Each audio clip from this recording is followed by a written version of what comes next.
I'm live. What's up? So, this is my, I got a couple of great stories to tell you, Halloween stories, but I figured I would start with one about this mask. I'm not even sure where I got this mask, to be honest with you, but I've had it and it's gone everywhere with me. And I'm going to tell you a couple funny ass true stories about this mask. My wife, every time when we lived in Missouri, let's just say we lived in a nice area. We had our own mountain. It was real private, real middle class, very nice middle class people. But there was like 10 miles, 15 miles away was some like Methville, really trashy, like just straight hillbilly type, type of stuff. And so I would get up, and every time our alarm would go off, we had a motion detector, like 75 yards up the driveway. It was like about a mile and a half, like drive down a 2-track on the top of a mountain to get to our house. And so every time the alarm went off, bang, I get up, I put this Jason mask on and grab a machete and walk around the house talking to meth people. Like I don't even want to do it. Like I would talk like a hillbilly, like a swing blade hillbilly. I'd be butt naked because it's hot in Missouri. You know what I'm saying? Most of the time it's hot. Get up, put this mask on myself, grab a machete, and sometimes a headlamp, and walk around and talk to my cat like it was like I was like, Gussie, you ready to get these? We're going to get them tonight. You already got the hole dug. And I would just go on loud so that people could hear it. Wearing this with a machete.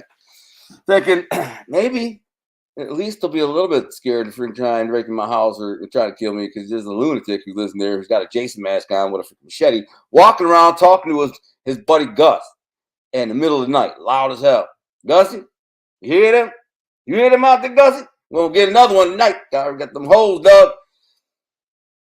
Like, anyways, so, and I did this, by the way, and then I'm going to go to this hat. We'll go to the hat in a minute, too. And just say hi to everyone. P Block Studios, what's up? Thank you, Dan Moore, my moderator. Such a gentleman. Always there. Big support. So thank you, brother.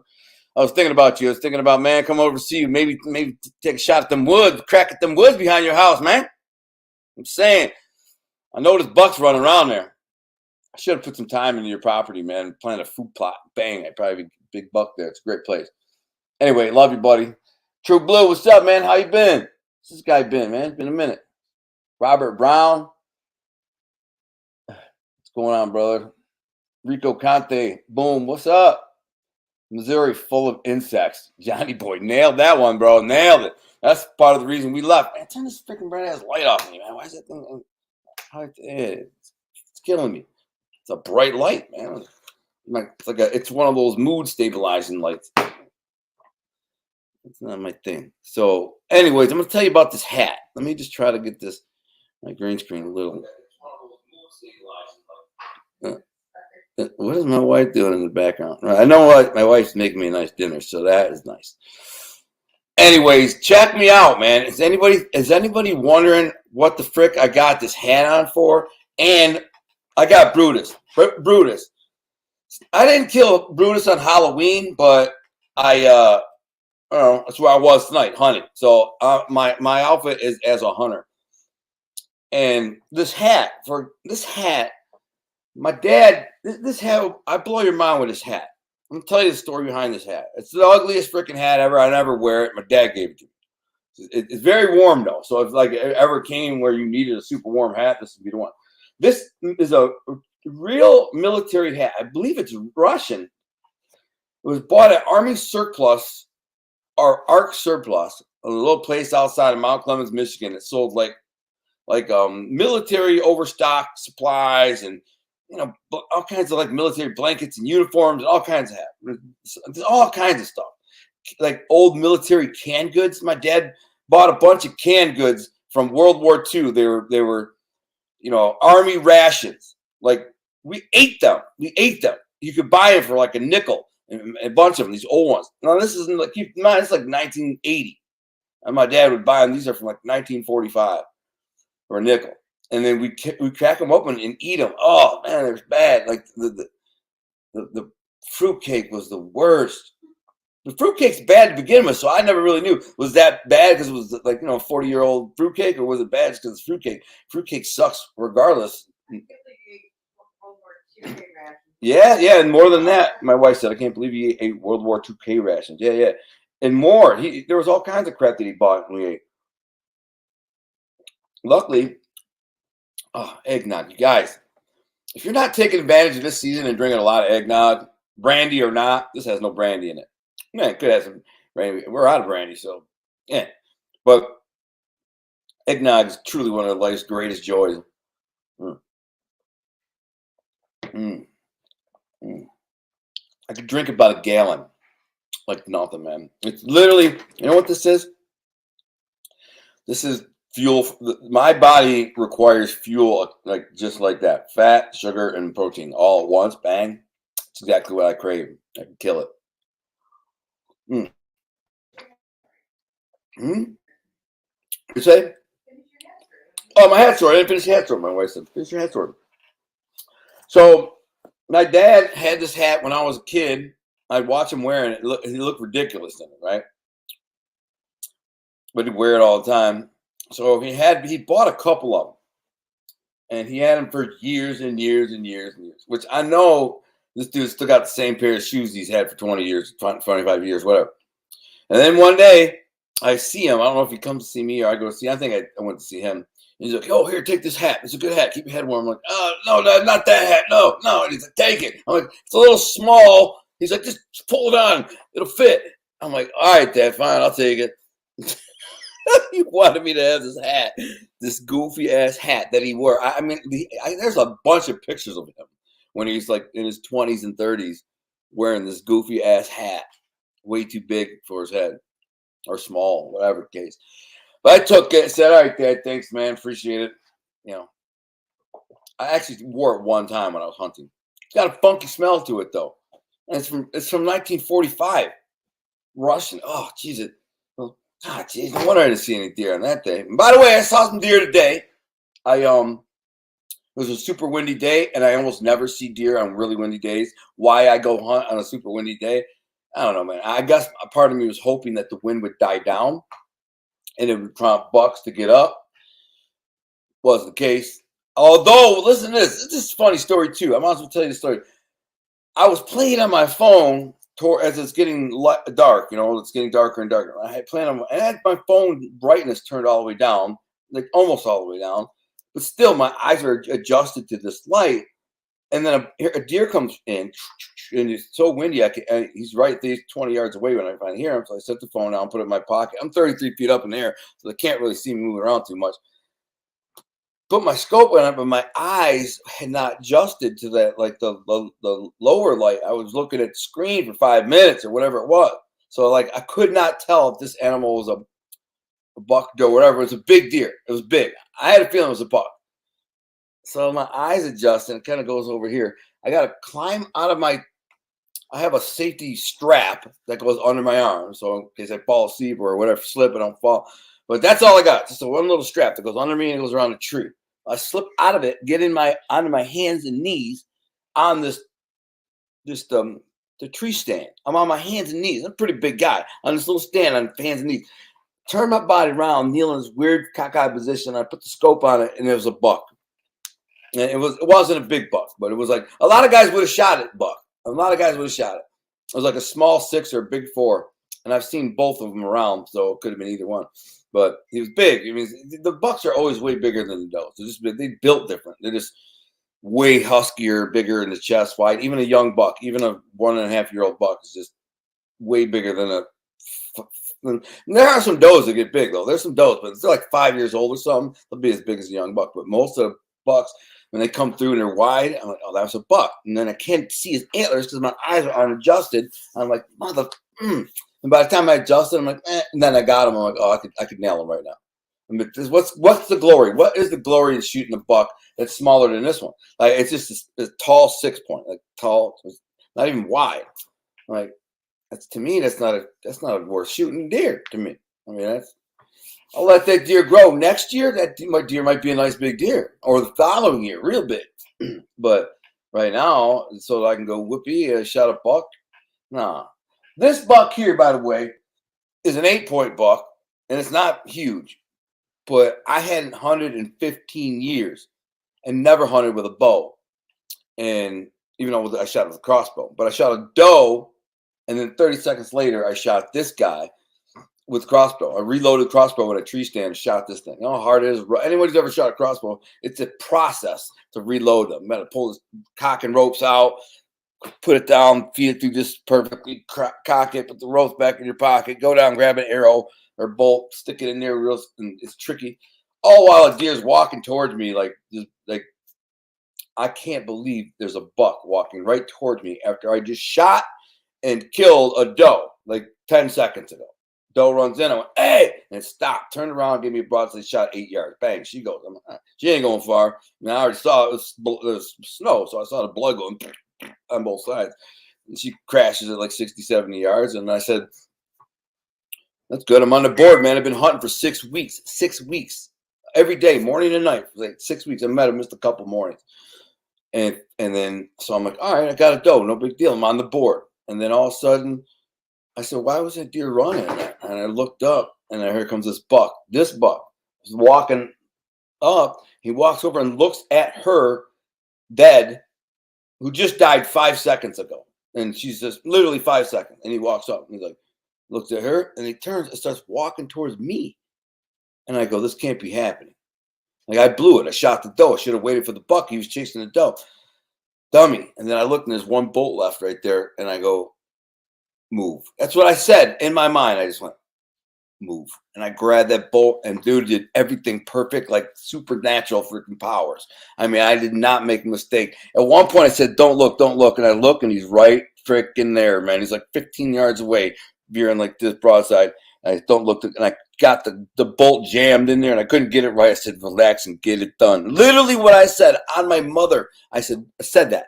Don't look. And I did. I panicked. Couldn't get it. I said, relax, get it done. And I put it in there. I might even said it out loud. And I slept it in there and raised the crossbow. And I don't even remember cocking the safety off or nothing. I just went one smooth motion. An arrow went and nailed it. Frick, that fast. I mean, as soon as that crosshair hit his chest, bang, I got him. And I got his ass. I got them both.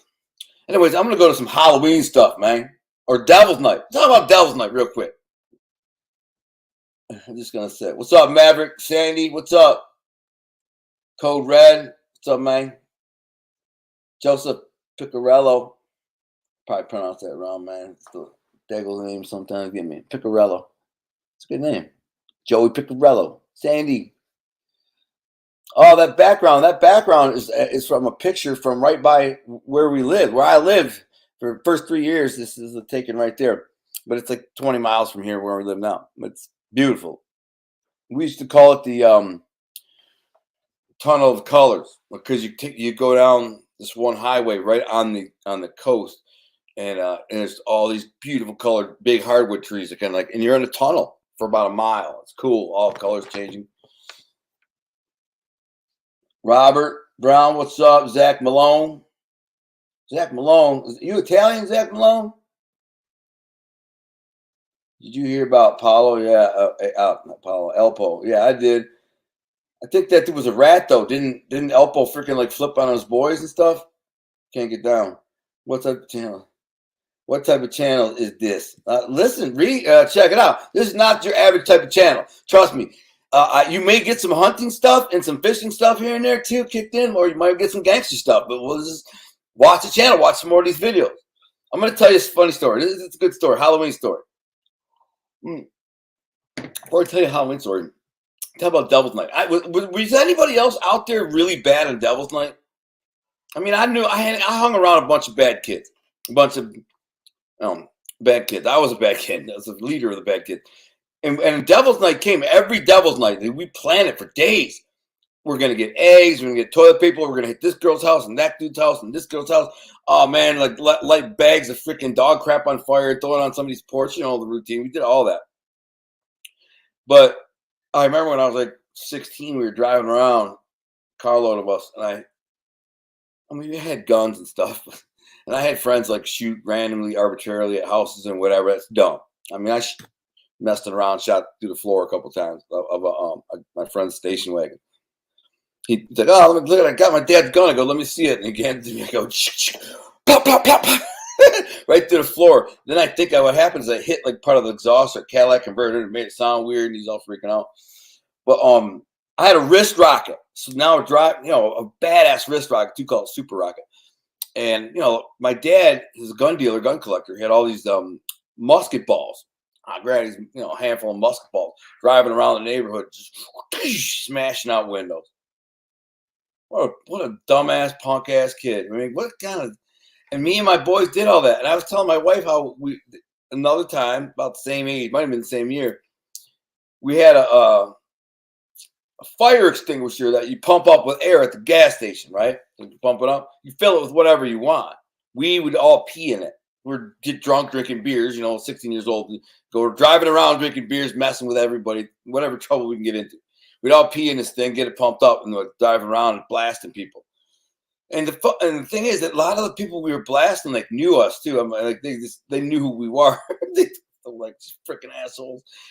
I didn't squirt the pee personally, but I mean, I was with guys that did. So I mean, I'm guilty by association. I mean, I guess I did shit out a lot of windows though. That made the newspaper at some point, and we drove around and we shot like 50 windows. I mean, my friend's brother had a window company, right? And I kind of figured this is going to help him get jobs.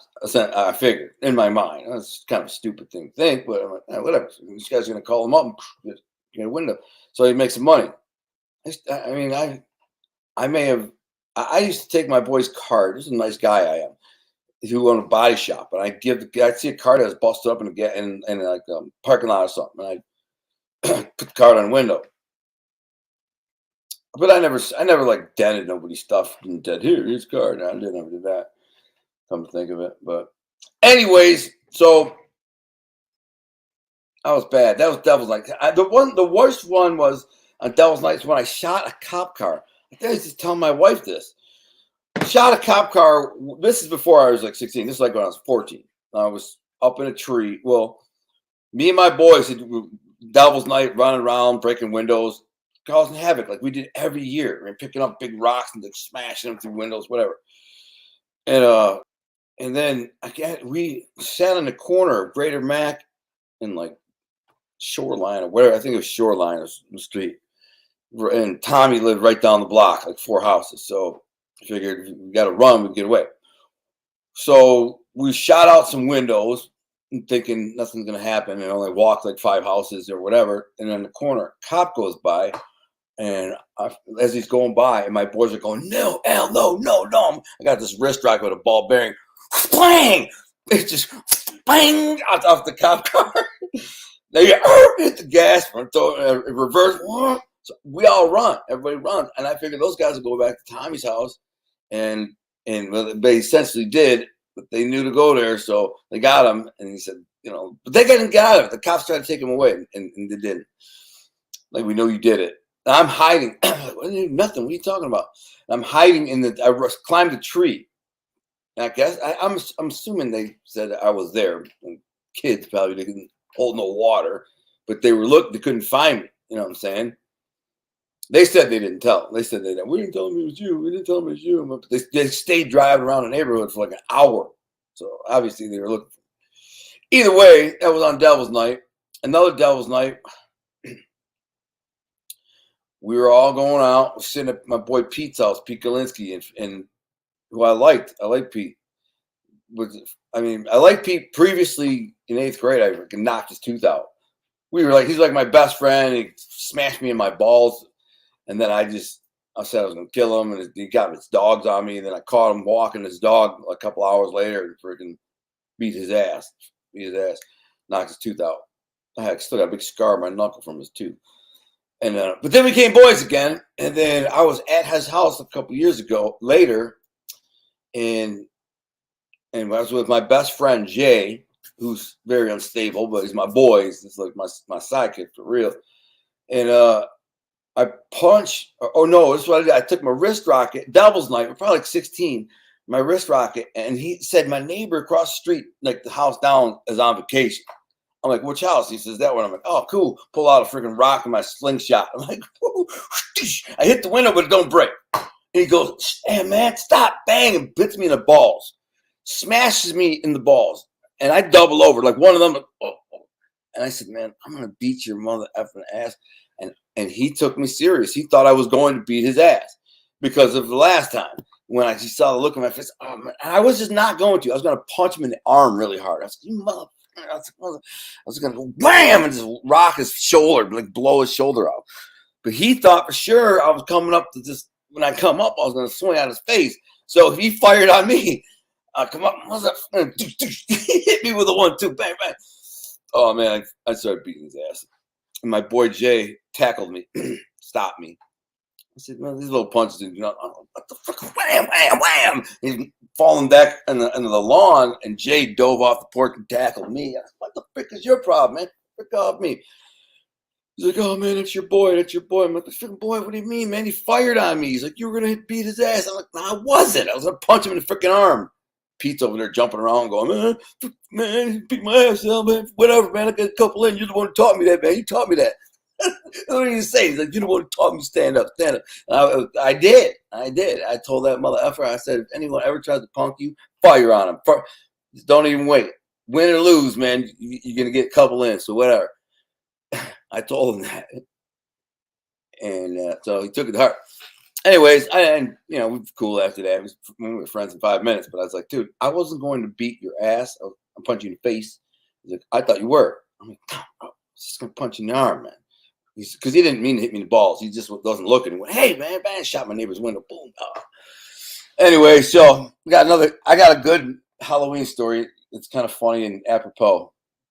Did you hear about, oh, yeah. Happy Halloween, Jim McLaughlin. Travis, what's up? Joseph Picarello. What did Joe say? What is it? Got Alta Testosterone in the house. Doug, what's up? Yeehaw. Would you ever consider selling some of the meat you hunt? I mean, yeah. I mean, I can't legally do that, bro. I can't do it legally. But I can donate it to you. I can donate it, whatever.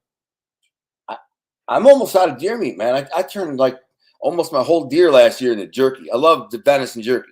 I just thawed out a roast right now. I'm going to make some stew. Venison stew. I'm a master of venison to stew. That's my jam. It's like soups and stews are my thing. I'm saying. And but I did it before I went to prison. But when I went to prison, soups and stews became my freaking thing for real.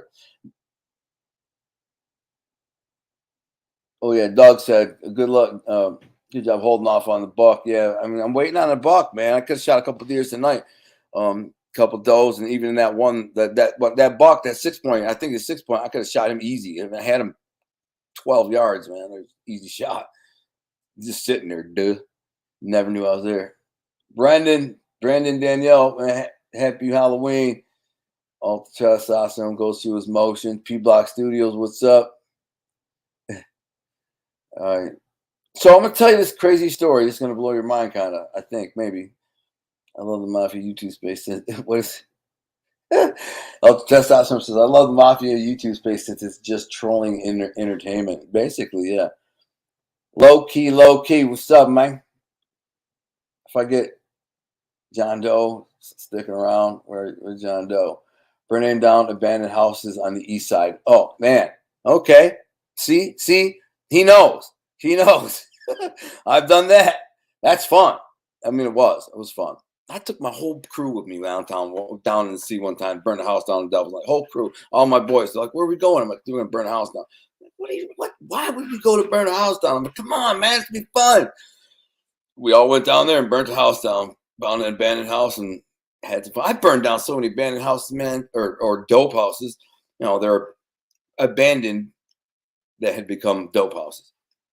And then as favors to my friends, I'd burn them down. They're real easy to burn down too. God, it's so sinister. I used to make these fire bombs. They were lethal. Throw one through the window, it's over. The house is going down. Boom. And they're cheap to make too. I could get an M80, 2 liter of kerosene, some JB Weld if you wanted shrapnel. Anyways, fire everywhere. It goes down.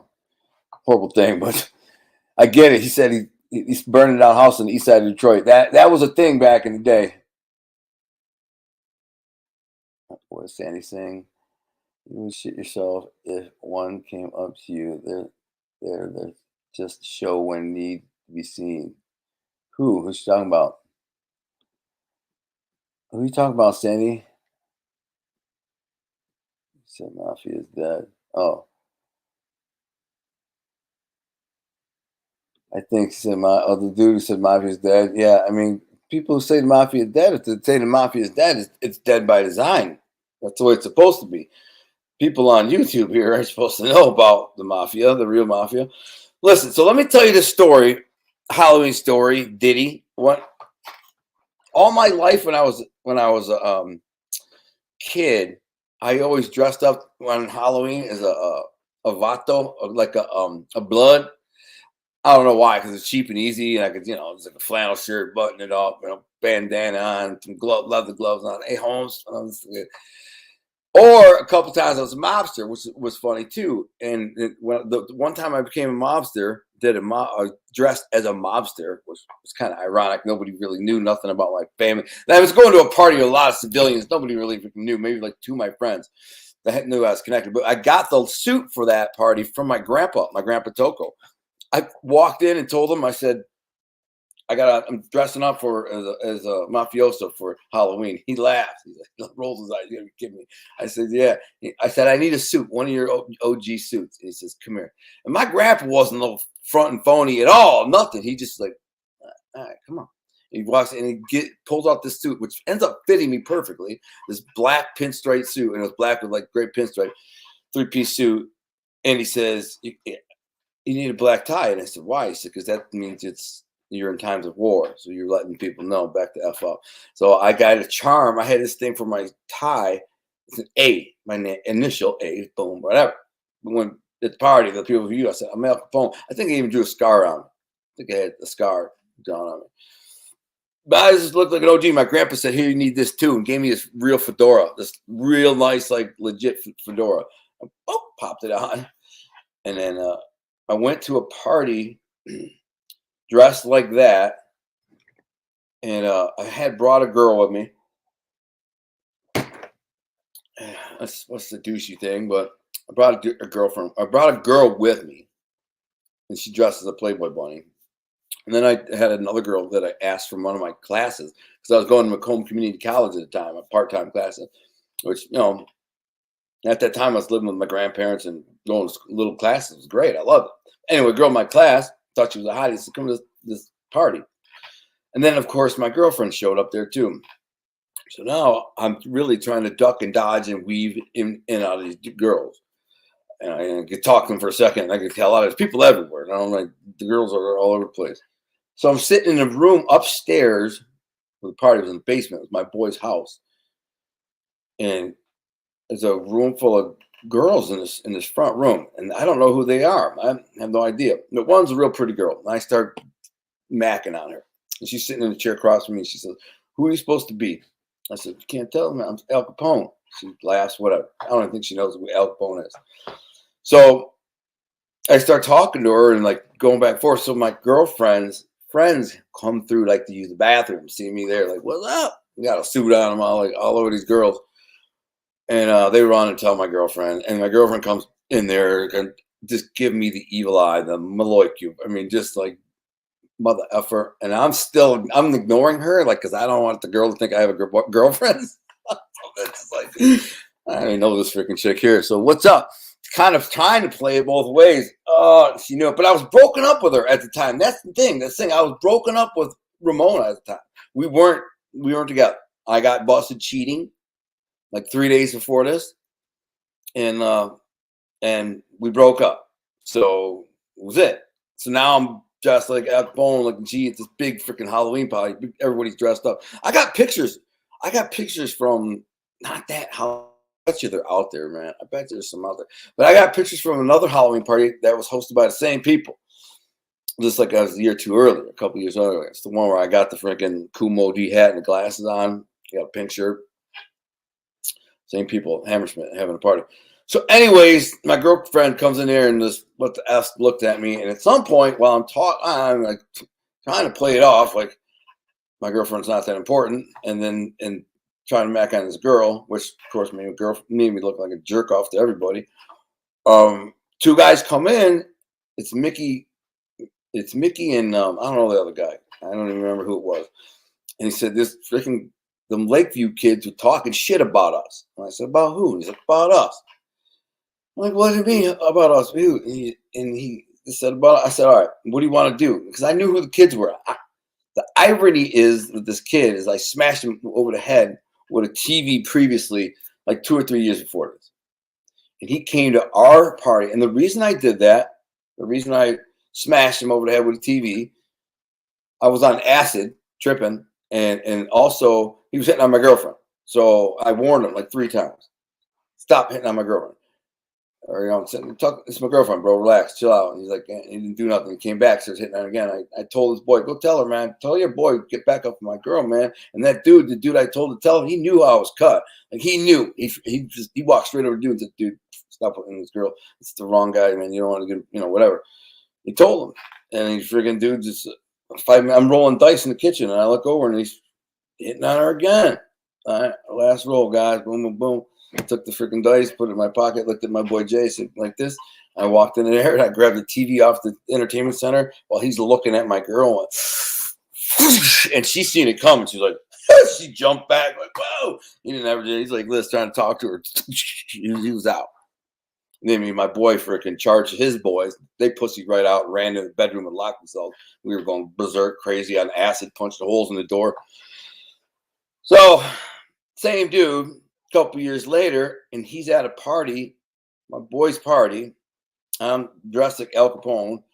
Oh, by the way, the other interesting part of this story is that's kind of hard to believe and ironic considering is that the girls, by the way, I was broken up with my girlfriend, so I haven't talked to her for a couple of days. So her and her friends all decided to dress up for this Halloween party as mobsters. So they go to like this Salvation Army type of place. And they get all these suits, and then they pay a tailor to make them for them because they're all little freaking, 18-year-old girls. They're all suited up. They got these plastic fedoras, little plastic Tommy guns. I don't know none of this. I have no idea that they're dressing like this, all of them. And literally, as the moment when I pulled up in my car and parked and got out with this Playboy bunny chick that's with me, there's like 7 of them come walking up. Well, 7 of these girls, they come walking up. And they're all gangstered out. And I'm like, the frick is this, man? I couldn't believe it. I'm like, what are the odds of that? You know what I'm saying? They're all going to get gangstered up. So the one girl who started all of this drama in the first place, Tammy, rest in peace, Tammy Thurishan, she was murdered. Anyways, the whole problem with my girlfriend started because of her. And anyway, so she says, "Can I wear that real brim hat?" And I was being nice. I said, "Yeah, whatever." And I handed her the brim hat. So I either took her little goofy plastic hat or no hat. My hair was slicked back. I had dark hair slicked back. I was whatever. Al freaking Capone though. So now these guys come to this party and are hitting on our girls essentially. And it's kind of how I see it. They're our girls. That Tammy was Pasco's girl, one was my girl, whatever. And there was like 4 of these dudes. And so Mickey kicked it up. I think it was not like, I think he made it up. And he's like, he just wanted to see them guys get their ass kicked because they were pretty boys. They were freaking pretty boys. Couple of pretty boys come to your neighborhood, right? From another neighborhood, right? Couple of pretty boys. You know who they are. They got money. They come from, good family money. Everybody knows who they are. But they're just douchebags. You know what I'm saying? That's an absurd notion to think you're going to come in a different neighborhood and like try to max some of the girls that have been like, with guys for months or years. I mean, so I gave him what he had coming. He said, they said, he's talking shit. I said, all right, let's go get him. So I went out the back door of this party. Why, I don't know, because they had 2 giant Rottweilers. This motherfucker, my friend Mark, had 2 giant Rottweilers. And they were scary as hell, huge. And they're like retarded big, like on steroids big. And they're barking at me. And I go out the back door. Why the frick I went out the back door? The main reason I didn't go out the front door because my girlfriend and her friends with it. I didn't even want to go by it. So I just went out the back door. And almost got attacked by dogs. So I come up the driveway. And by now, the couple of my girl's friends heard Mickey tell me those guys are talking shit, and I said, "Well, what do you want to do? You want to get them?" And he said, "What do you want to get them?" I said, well, "Let's get them. You want to get them?" And he said, "Let's go." So we went out the back door, came up the driveway, and now these dudes were sitting there. I think there was 3 of them, but there's like one was a little freaking nerd. I wasn't even worried about him, no threat. The other 2 were kind of taller and bigger, good-looking kids. I knew who they were. It's the ones I smashed with the TV, so I know who the one is. Anyways, I said, "What's up, man? You guys got something to say?" And all those little girls, our girls, were like sitting there, and the one girl who was wearing my hat, who started all this drama to begin with, she's like, "That's why nobody likes you, Al. You're an effing asshole." And she throws my hat at me, and I'm like, I catch it too, by the way. I'm like, yeah, whatever. So I care less what anybody thinks. And I walk over to dudes. I'm like, "You guys got something to say, man? You want to fight? You want to fight?" And they're like, "No, we don't want to fight you, Al. We don't fight. You don't want to fight." I said, "Ain't gonna be a fight, man. It's gonna be me beating your ass." I said, "But I did say this literally like this. I said, today's your lucky day," because I had some guys on the sidewalk. I said, "No, forget them." I said, "Today's your lucky day." I said, "You 2 against me. I'll give you a fair fight now. Let's go." And the dude's like, "No, we don't want to fight you out." And I'm not joking. I could give you witnesses to this. There's a ton of witnesses to this. And I reached over and grabbed it. My friend Mark was there. I grabbed these dudes' heads, but I did it fast. And I said, "No, it can be a fight. We'll be beating your ass." And they're like, "Oh, we don't fight. Too bad." And I just moved. And I was like, wham! And I grabbed their heads because they're standing close together. That's the first thing I thought was just crushed their heads together. So I just reached forward and punk, and their heads went bang, and they like bounced off. They turned around and ran. They ran, jumped in the car, and they just turned around, poof, gone. And then they were parked in this parking lot with a space. They got blocked in. Somebody parked behind them. So they're doing this. While they're doing that, to get out, I jumped on the hood and peed. And I thought about defecating. I thought about it. Like, if I would have had to, I would have defecated on this guy's car. That's what I was thinking. But that's how stupid I was thinking. I just want to get him because he seemed like it's a cocky douchebag. So the guy's screaming the whole time, "Oh, no, it's my new car." It was like a brand new Eddie Bauer Expedition or something. And he's brand new. He's like, "I just got the car." And climbed up on the hood. I'm like, it's pissing on it. I mean, it's a horrible thing to do. Not technically proud of that, particularly proud of it, but it's what I did. I mean, I thought it was normal behavior. Anyways, the one dude though, here's when I finish. This is a Halloween story. You want a Halloween story? I'm going to give you another one too, a really bizarre one. It's going to blow your mind. Let me get to this. Let me see. Who's OG Silverback? So you're like the second, third person said it to me. What's up, Hunter? RGA, what's up? All's good. Just came in from hunting. Didn't get a buck like this guy, but I saw some deer. Oh, some turkeys. I could have shot a turkey. I got really like. I'm gonna get back to this Halloween story in a second. My dad don't hunt as much anymore. I says, "Why?" He's like, "I don't have it in me in my old age to be killing everything." And I've been getting that. Like, I don't want to kill everything either. Maybe one deer, but a bunch of turkeys came in today underneath, and I could have shot them easily. I mean, like 10 yards away, just plucking along, right under me. And I thought, man, a turkey's like $50 at the grocery store, right? I think my wife said $60 for a turkey. I mean, I can shoot one bone, plug it, it's free. And I probably will, man. I just got to make sure the season's open, and I got to make sure I got a license for it, a permit. And then bang, they're not that easy to get. I could get way more deer than I can turkeys. Like today's only the second time I've been able to kill turkeys this season in like 2 weeks. But I could kill deer every day. But I don't. I went for the buck. What ended? November 14th? Yeah. What do you mean? How's it ended? November 14th, for 2 weeks. No, it was September 15th to November 14th. Okay, well, it's not November yet, so. Funny. Oh, yeah. What are you talking about? I don't know. What month is this? Right. So what month is this? Let me get some of these questions. Oh, man, that eggnog is so good, you guys. I mixed all 3 together. Oh, did you? It's a blend. It's a blend? Like a fine scotch. Some Three Stooges shit. Yeah. Oh yeah. Yeah. That's exactly what I did, John Doe's. Yeah. That's exactly what I did. Some Three Stooges. Yeah. But here's the thing.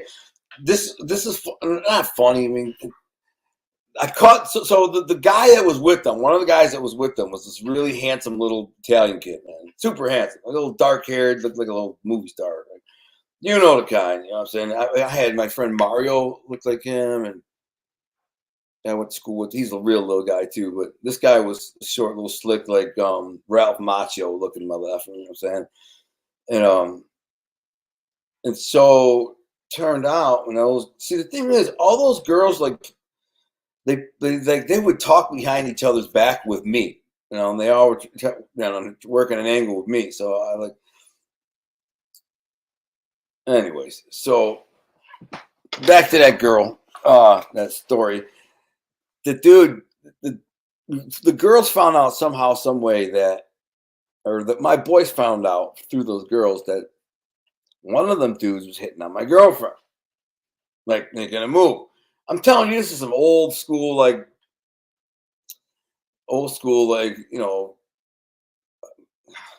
throwback move where, oh, if I find out a guy hitting on my girlfriend, I'm gonna go beat his ass. Who thinks like that? I mean, I did. So that's what I did. I saw the guy at Eastland Mall. I was with my boy Gino and Jay Bastions. The huge Jay Bastion is this gigantic monster of a man who was biggest, strongest guy I've ever known, and I've known a lot of big, strong dudes. It wasn't like a killer or real badass, nothing like that, but just big and strong wise, he was the biggest, strongest dude I ever knew. It's funny that the biggest, strongest dude I ever met or saw in my real life was like one of my boys. And I've been to prisons and all the different prisons for 13 years. I've traveled around, big, whatever. This mother ever was, he was just stupid strong, man. I remember he bent 405 on incline for like 12 reps. I'm like, Jay, you need a spot? He put 405 on there. It's like 7 o'clock in the morning. I don't know why we were there in the morning that day, because normally I was, but I just remember this motherfucker really got 405 on an incline bar at 7 o'clock in the morning. I said, and I joked, I'm like, Jay, you need a spot with that, man? He goes, no, I'm good. And he just wrapping it out. What the frick, man? He's like, hand me them 160s, them 160-pound dumbbells. Hand me them. I'm like, yeah, I just toss them over. I'm like, one. He's like, give me that. Just wrap it up. Knock my ear over. Anyways, I was with him and my boy Gino, who's a badass. He's a real tough kid from the neighborhood. He's like, you might watch this. He's watching my stuff. He was a tough guy. He was the one guy that kind of considered my equal. He's a badass. He handles business. So I'm with him and this other dude, Beast. We call Jay is his name. We call him Beast, the giant one. And I see this dude, this little pretty boy motherfucker from Lakeview. You know what I'm saying? And keep in mind, the dude knows I'm a freaking nut. Because I smashed his boy with a TV like 3 years ago, and then I smacked his other boys' heads together and ran him out of there at that party. So I'm assuming he had done some homework on me or kind of figured out who the frick I was. So when I catch the dude in the Eastland Mall, I see Gino and Jay. See him, like, you see, ain't that kid? And I'm looking like, yeah, that is that freaking kid. I'm like, hold on, man. I go over there. And they just kind of stand back. And I walk up to the kid. I say, hey, man, you know who I am? Right to him, right in Hudson's, which became Marshall Field. I don't know if anyone knows what Hudson's is. Detroit thing, maybe. I don't know. Hudson's. Maybe there's Hudson's other places, but it's in Marshall Field now, or was, until they closed them all. I catch the kid, and he's right in the middle of the thing. And there's like a pylon that goes to the middle of the floor, and it's got mirrors. Just all four sides of it is mirrors. It's just mirrors that go all up. I catch him by one of them between some clothing racks. I said, hey, man, you know who I am? And he's like, he starts to like, he looks at me like, what? And I grab him by his face, just like this. I'm like, I said, you know who I am? And I smash his head into the mirror, smash it, and it shatters. Just, and I smash his face. I said, man, you know who I am? He's like, no, man, Mark Monday? That's what he says, Mark Monday. He said, you're Mark Monday? I said, I'm mother effer. Mark Monday's my boy. I said, I'm the guy whose girlfriend you was hitting on, man. You might want to think about that before you hit on somebody's girlfriend and smash his head again in the thing. And that's basically all I did. And he's like, all freaked out, and I smashed it. And so I'm sure. I'm sure he figured out who it was. You know who I was at that point, or whatever. You'd think he would have. Anyways, I just smashed his head up the thing a couple times. Yeah, freaking. I must have said something like, "I'm gonna beat your ass in here," because obviously there's witnesses everywhere. But I'll see you around, buddy. And then something like that, and we left. And like 10 minutes later, some random dude comes up to us in the mall and says, "Look, man, you better get out of here, man." The dude went to the cops. Like they went to security and had the cops come and whatever. They're looking for you. I'm like, what? Pussy ass mother. I was like, yeah, man, beat it. So we dipped out. That's what happened to that dude. And I don't even recall ever seeing that dude again. But oh no, I did see him again. I did. I saw him one time at a Regina party. I walked in the basement and it's like it was like fifth time I ever took GHB, which is funny. And all these dudes, these pretty boy Lakeview dudes, sitting at a table playing poker. And in this whole party is like four of my boys and like 50 other people we don't know.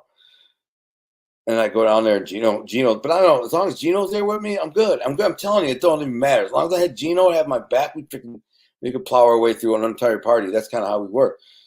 Not saying no, we're invincible or something, but you have your boy with you who you know can handle these real good. Most of these guys don't. And I just thought of a funny Gino story, but I should tell it. Honey? Honey? Lost my wife.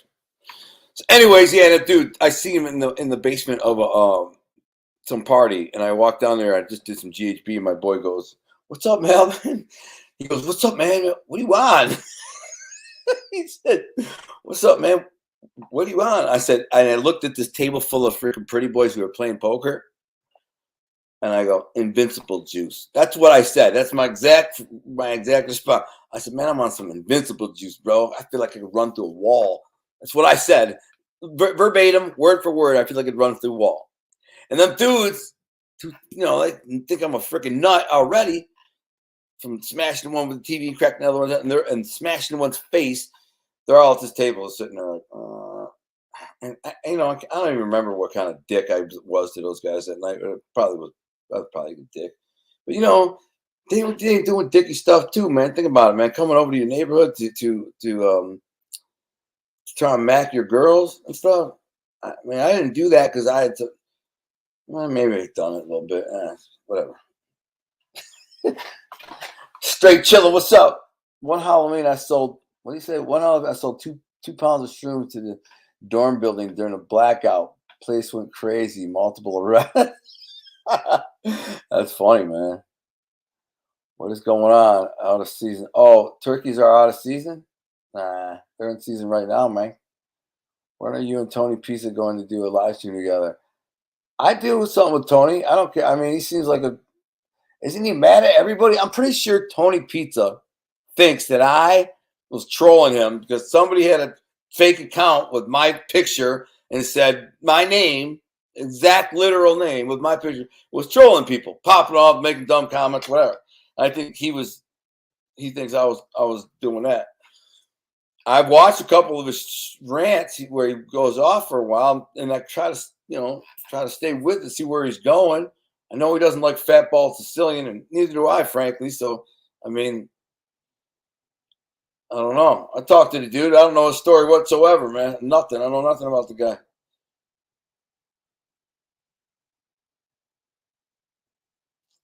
Yeah, he said he's got 100 views, but that don't mean nothing, man. I mean, depends. It's all about who's viewing. That's the thing.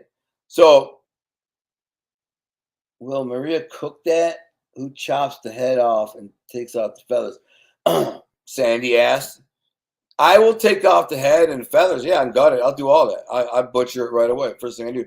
I probably gut it and then wait till tomorrow and then like pluck it. It's a pain in the ass. Plucking a bird like that is a pain in the ass. I shot one time with a high powered rifle and blew it in half. This is years before I went to prison. It was crazy. I smoked it, man. It was a great shot I made, but that thing was blown in half. It was good though. We still ate it. It was like R-rated cartoon in real life. What is John Doe said, "Troll the pizza man." Yeah, right. I trolled the pizza man. I don't know. I don't know his story whatsoever. I'm trying to catch up with these comments. Like, what are we talking about? R-rated. Anyway, so I hope everyone had a good Halloween. It's a little bit creepy out there these days with the Halloween thing, but just I do miss like trick or treating. I trick or treated till I was probably like 14, man. I'm not gonna lie. I was at it. I'd still do it now. Trick or treat. What you got, man? What you got in that bag? Get that bag. Have you ever snatched a bag though? I snatched a bag, but I didn't snatch it from a little kid. I snatched it from an older man. That's why I did it. It's like an older dude walking around trick or treating. He was like a fat, like 20-year-old dude. Couldn't believe it. So I said, turn around the car. And we just happened to, he's crossing the street. And when we were driving by, I just reached out to I said, hey, man, come here. And he's like, stepped towards the car as we were moving. I'm like, wham, and I grabbed it. But I did wrench my finger because he fought for it. He didn't like, let go. My finger got wrapped in there and like wrenched the hell out of my finger. It was sore for like a month. I snatched a bag from a fat, dopey 20-year-old who just wanted some candy. My boys thought it was hilarious. I told him what to do, man. Just try to get close to him, pull up on him. Hold on, slow down. Just got right up to him. Like, hey, man, let me get that. Punk. You don't need no more candy. What, are you laughing at me? Jack Cards. I got a 45 to your dome. Oh, if you pull some stuff like that. Oh, man, you're going to kill somebody over a bag of candy, bro? You're some kind of sociopath, bro? Oh, with you, man.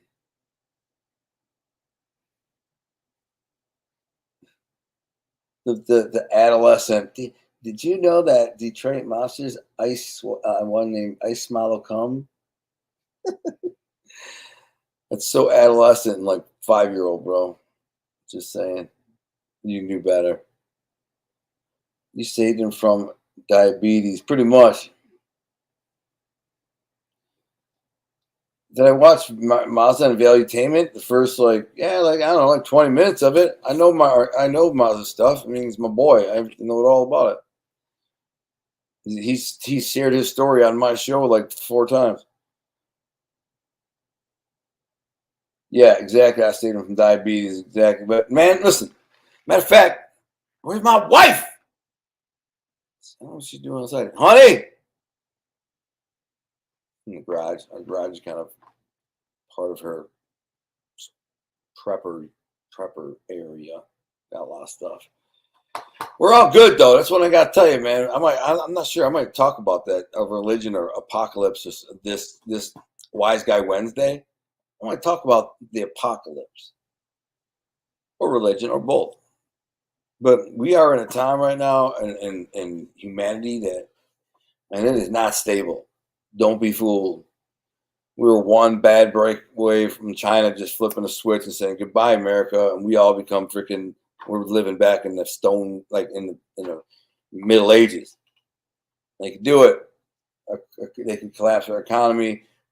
It'd be over, man. Like 20 years from now, we'll all be fighting over toilet paper and potatoes, like Russia.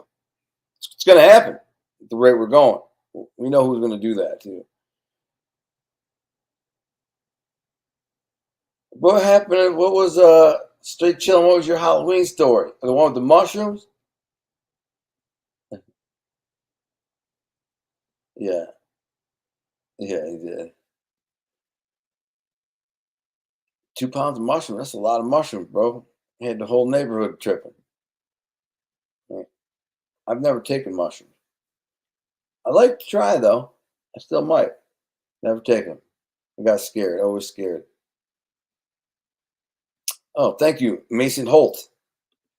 Mason Holt, thank you very much. It seems like I appreciate the $20 super chat. Thank you, brother. I have some signed copies of books and some more books coming from authors. So if you want one of these books, give me your address via my email, and I'll send you a book. Because I have authors on my show every week, and they give me books, signed books, give away. And some are really good, and some are cool as hell, man. The hell, least I can do is give back a little bit from when somebody supports the channel, a super chat.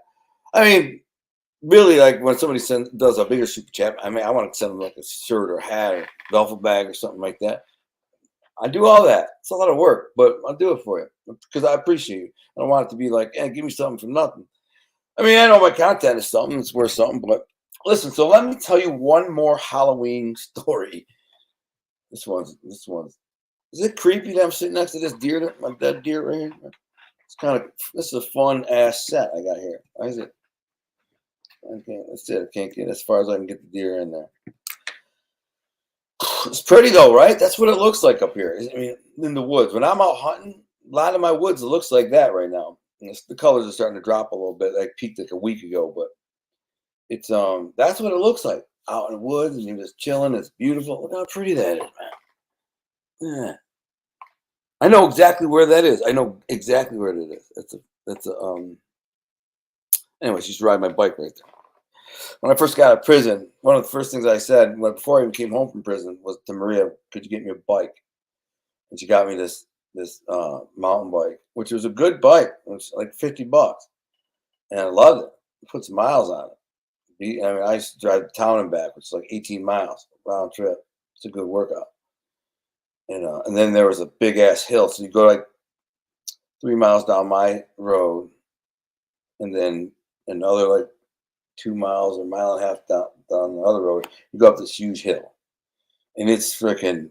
Honestly, I don't think I've ever made it up without having to stop.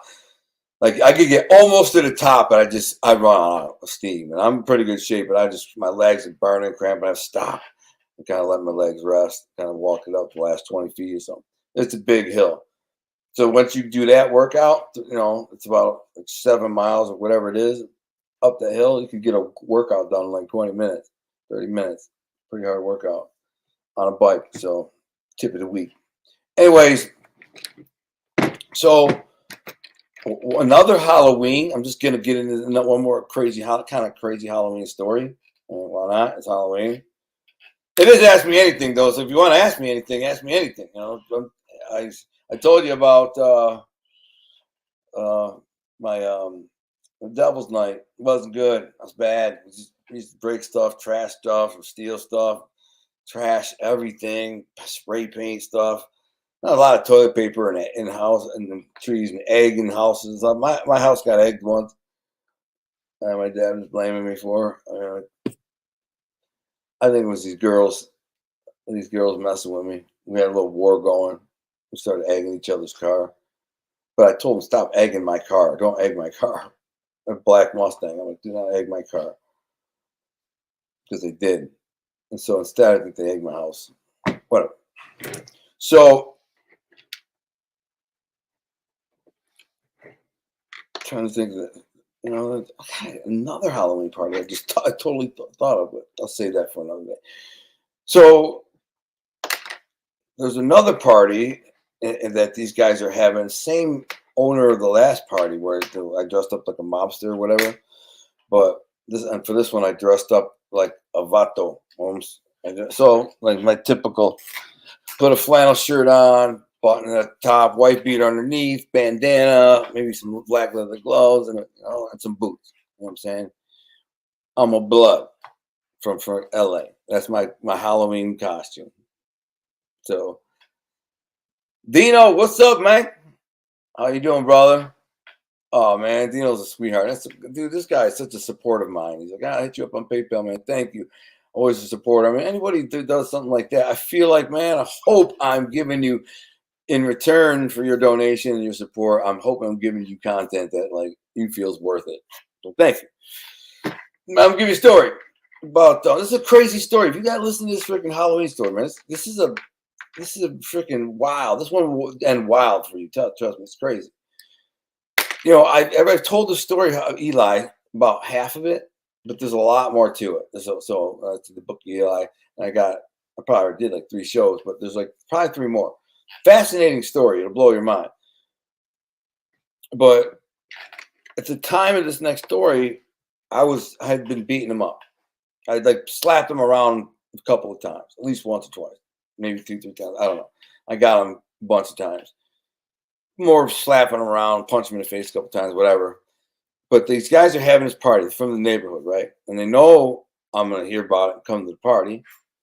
So I'm only like 20. I'm like, I think I was 21, man, 22, 21, 22 years old.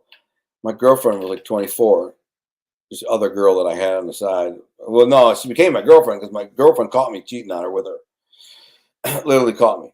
And just walked right up and looked in my window, and there I was, laying on the couch with the girl in her underwear. So it was pretty much over. But anyways, she was my, I guess, new girlfriend. Her name was Donna for about 4 months. Anyways, I bring her to this party, but before that, my boys call me, or the one homeboy called him because his boy who he lives with, I don't like him. He don't like me. I would later end up beating his ass a couple times. Once I knocked him out and almost killed him. Another time I just beat him up in front of a nightclub. But it was him and that dude who had the house. So the first time where I clunked the dude's head together and whatever, that was at their house too. Now they rented a hall. So for this party, Halloween party, they hype it up and charge them 10, 20 bucks to get in, like 10 for girls, 20 for guys, or something. I didn't pay. So Mark calls me, he says, Al, listen, you're going to come to this party. Like, he knows. This is my boy who's been on this show too. This show, I recorded a show with him. He had just been in a bad car accident, man. He was a little loopy. But anyways, I get a call from him and says, Al, man, listen, you come to this party, promise me to chill out. I'm like, well, what's the problem? Chill out, what chill out? He's like, well, Eli will probably be there. And like, and I'm like, oh, right, cool. I look forward to seeing him. And they're like, come on, Al, man, dude, come on, man. You tear up the party. I think Eli was maybe bankrolling it. Like, it was really Eli's party. But he figured that, maybe have these guys, because it was their boy. He was their boy. And he sold dope, and he probably bankrolled the party. So they asked me real nice, and I said, all right, whatever. So I get this girl dressed. I can't remember what she was. She was a French maid. She was, I think, black French maid, whatever. I take her to this party. But I tell my boy Terrell to meet me out front. Black dude is my black friend. This black friend. And I said, meet me at the party. He's like, oh, I ain't thinking just let me in, bro. I said, come to this party, man. And that's probably a bad mistake inviting him, but whatever. He's my boy. So I said, come to this freaking party, whatever. It's a Halloween party. And so he's like, I can just walk in there, man. This random black dude walk in there. He's like, I'm like, well, wait for me. We see me pull up. I think we were in Donna's car. She had a red car. I don't remember. Oh, no, she had a white probe. Sorry. Anyways, so we pull up and get out. Terrell's there, and he's dressed like Dracula, which is a good, cool costume. His hair was all looked like Dracula and crap. He had a little makeup on and cape. I said, all right, cool. So I'm a Vato. She's a French maid. I'm walking up. As soon as I hit the stairs, there's like a guy at the door. So there's a guy at the front door, like greeting people, taking money or whatever. And then you open the door and you go up these stairs. And at the top of the stairs is like a couple dudes, their version of security guys, they up there, and they're kind of just talking at the top. I think Trap was one of them. That's all I remember. I know Trap was one of them, who I don't like. It's his party. So as soon as I hit the door, I start walking upstairs. There's a line of people waiting to get in because they're paying to get in, and they see me downstairs, and right away, like I see Trap sees me and dips out, and a second later, I'm coming up the stairs, and Mark comes back. My boy Mark comes. And he says, "Hey," he's like, "How you doing, man?" He's like, "You good, man?" He's like, "I'm not gonna charge you 20 bucks to get in." He's like, "Come in, promise me you're not gonna freaking act a fool in here, right?" And I didn't want to look like the jerk off in front of this girl because she didn't really know I was a freaking lunatic, so I didn't want to. Yeah, of course, man. Al, he said, Al, are you just like this? He said, dude, are you sure, Al? Come on, man. Give me your word, man. Tell me. I have your word. Tell me. Shake on it. He puts his hand. I said, tell me you're not going to beat up Eli. I said, all right, man. I'm good, man. I'm good. So I walked in the door. I came around. There's a corner. And I walk in. First, I looked into this room, and it's a big, crowded room with 75 people in it. And I look, or whatever it is. And I look, and Eli's sitting on a couch. And actually, man, I think he was the one dressed like Dracula. Maybe they both were. I could have swore Terrell was Dracula too. Eli was dressed like Dracula, no. But Terrell didn't have any red except the blood. Anyways, I turn the corner and I look at him, and I just give him a look, and his eyes got so big, man. That mother looked like he pissed himself. I'm not joking. He just went. He's sitting there with girls on both sides of him. He's sitting on this couch, and he looks up. He's I'm like, yeah. I look, nah, like, what's up, man? And he's like, oh, hell no. So I walked around this corner with Donna, and I introduced Donna to this girl, Tammy, who I kind of had a secret love-hate crush on her with, and she had on me. And so she's with this, she has a date. I'm going to tell you about the date, and that's why it's going to get bizarre and crazy to you. But I like chick, didn't like whatever. She's a bitch. This is also one of my girlfriend's like best friends. And she's like the most popular girl in school. The girl everybody wanted, her name was Tammy. Beautiful girl.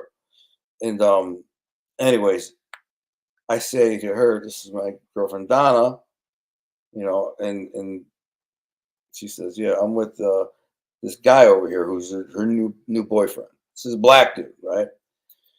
And we heard who he was because he was the dude who had a song on the radio called Soulful Morning.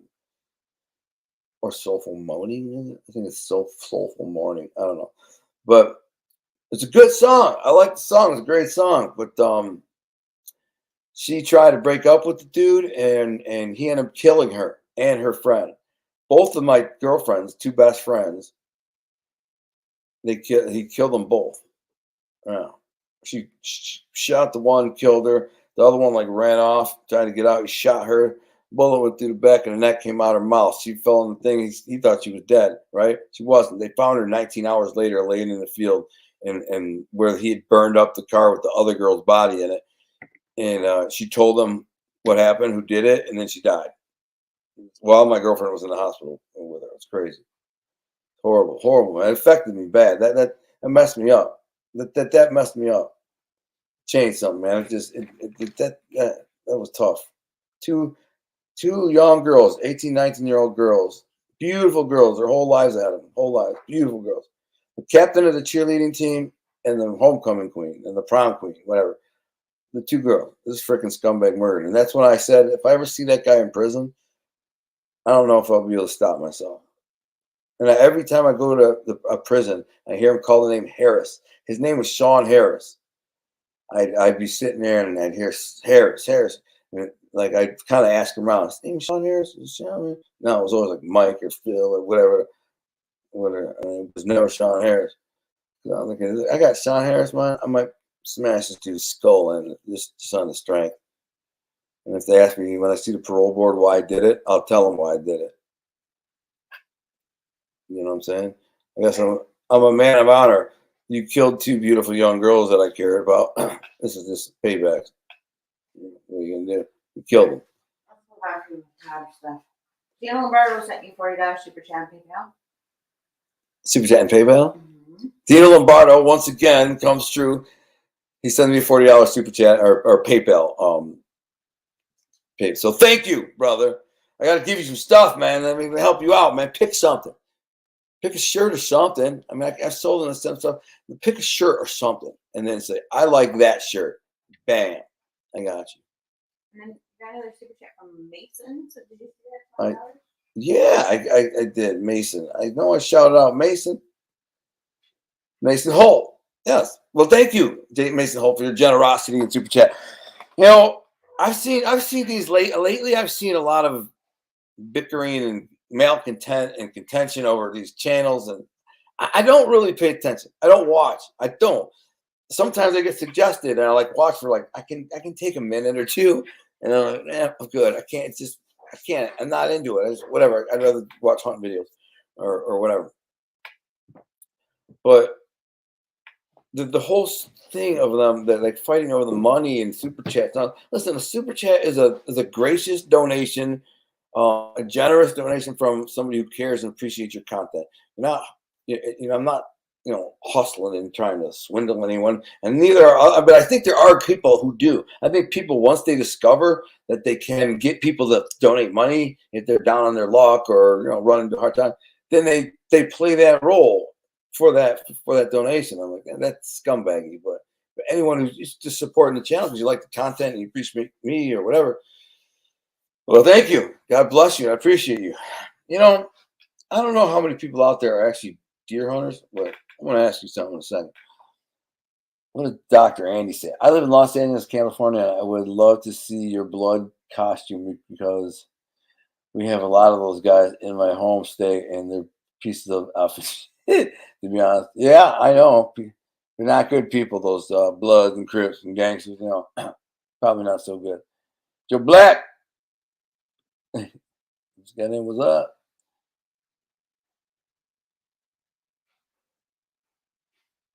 What is Sandy going off on? Said, I would chase you two down, egg the bike. Not cool. Who egged the bike? You know, I egged somebody on a bike. I got somebody on a Slurp with a Slurpee once. Guy on a bike was coming this way, and I just took my Slurpee. Terrible. It's things you do when you're young, man. Dumb, man. Someone should have beat my ass.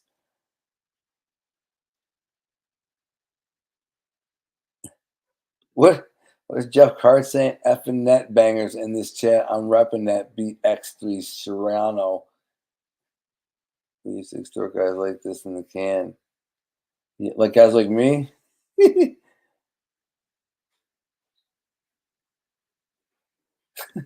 You suck, man. Just suck. What's up, man? Having a good Halloween. I hunted. I hunted. This is literally one of the shirts I had on. I saw 3 deer and a bunch of turkeys. I didn't kill nothing. At one point, I had 3 squirrels. I made a funny video. I may have published it. There's 3 squirrels, 2 deer, and like 3 turkeys, and they're all just right by me. I'm Animal Kingdom up there. It's cool just sitting way up in the tree, and they don't know you're there with all of these little creatures around. There's some interesting stuff going on, man. I think what people don't know, when you're watching these little animals, right, and you study them, one thing like the turkeys are really interesting because they're super smart, hyper vigilant, and if you move up in the tree, they'll look up at you. I'm like, what the fuck is that? And but they I don't know, man. Tonight I watched 3 of them. Something like they heard something, but it's around the same time some crows started crowing overhead. They just all froze and turned and were looking like this way. And they sat there for like 10 minutes, dead silent. Didn't move a muscle. So anything like flying over or something would never know they were there. Never. Like with an eagle or something. And I'm sure, I don't know what they thought they heard or saw, but after like 10 minutes, they kind of went back to eating and scratching around. I didn't have the heart to kill one today because they reminded me of my chickens. And even though my chickens are just chickens, and I like them too. Real. But they do what Maria calls the chicken dance. So they dance and they dig around and see if there's anything. And I got one in my scope. I'm like, I could pin you to the ground, but I don't know. I let it ride, man. Cleaning the turkeys is a big pain in the butt. Plus, I didn't have a permit, so until I have a permit, can't do it. I wasn't even sure if they were allowed just right now.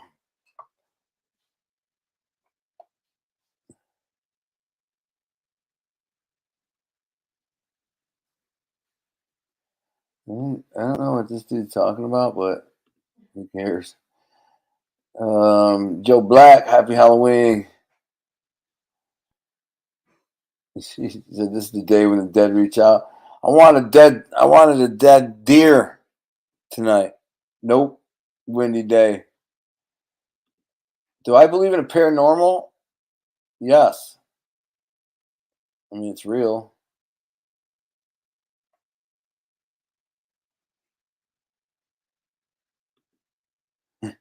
This motherfucker says, Johnny B says, where'd you do your time? It says San Quentin and Pelican Bay. Okay.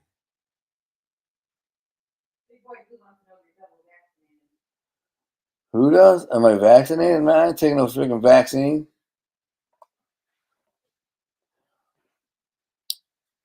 I'm not. Why are you? Don't worry, you ain't gonna catch nothing. That's a weird dude. What do I think about indigenous people? I like indigenous people. I think it depends where they're indigenous to, like a Native American indigenous people or where the shiz.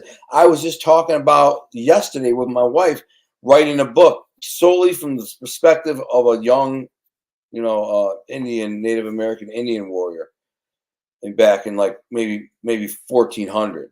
So this is before white men were really here, and just how they survived day to day. I could write a great book, and a little research, do some research, but there's a lot of little Indian tribes or nations all over the Midwest and all over the country, the whole country, all the way up into Canada, of course, down into Mexico. And so they all had their system of beliefs. They all had their, the way of life. Most of the time, these Indian nations were tiny. A big one would be like 200 people. So a small one might be 20 people, with just little pockets. But they would fight for resources, and then some of them were kind of slimier than others. But if they were fighting for a food source or a resource of some kind, then they'd go to war. And all the real Indian wars, Indian on Indian wars, either took place because of the white man, the trapping the furs. Before that, it was only over salmon along the Colorado River, the Snake River.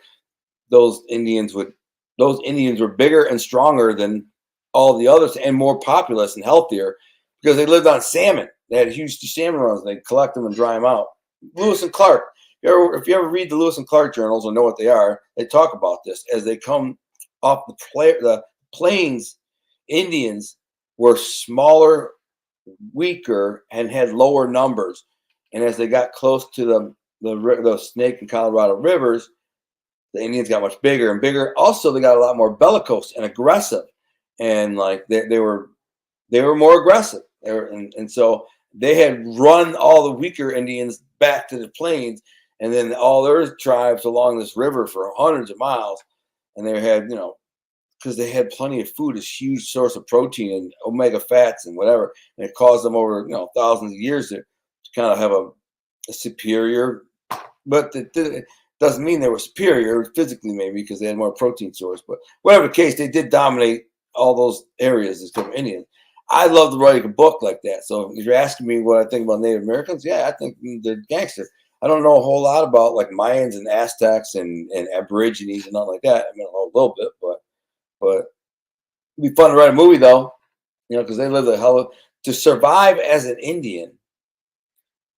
I mean, it's a tough life, man. It's a really tough life. Living off the land, like up here in the woods, in the wilderness, trying to survive. You have every day or every time of year has a purpose, and if you don't succeed at harvesting or killing or trapping or whatever, you're not going to probably make it through one winter. So you always got to be hunting and collecting and building and doing it, because winter comes and it's over. It'd be a cool life to document as an Indian how they survived, and then they have their kind of their own, patriarchal family structure. That kind of, that defines the Indian, home or whatever. Be fun. I'd like to do that. Carving pumpkins, yeah, honey. Why have we carved any pumpkins? I forgot. I'll take for that. I know, man. No punk. We usually carve pumpkins. We did it first few years I got out. I did one of a big buck, and I did one of the art thing logo. Let's put this thing back on. Listen, man, you see me walking in at night. If you see me walking in, dead butt ass naked with a machete on my hand, crazy ass eyes. Come here, boy.